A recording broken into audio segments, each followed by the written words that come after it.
Judith Omondi, Ramogi TV.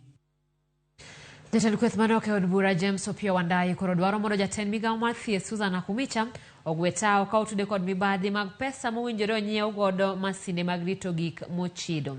Wandayi wacho ni orakgo ne ochiwo pogno e kind piny Kenya kod piny Belgium kendo kone duol matimo nonro DCI kod mano makedo gi mibadhi EACC mondo chak nonro mapiyo. Wandayi koni masinde marito gik mochide ute thieth ne dhi konyo kaunti 47 kata kamano talo ka gimo medago ogwenyore ofuke jodito moko.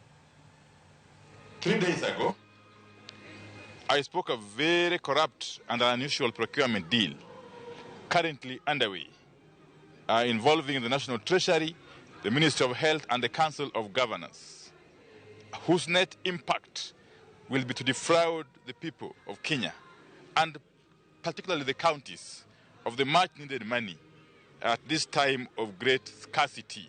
I promised to provide further details, which I hereby do, alongside the demand for the Cabinet Secretary for Health, Susan Nakhumicha, to own up and step aside. In the latest evolving scam, and with the cooperation of the National Treasury and the Ministry of Health, a Belgian company called Ecosterol is supplying counties with equipment they are not prepared to use and at significantly inflated prices, running into millions of euros.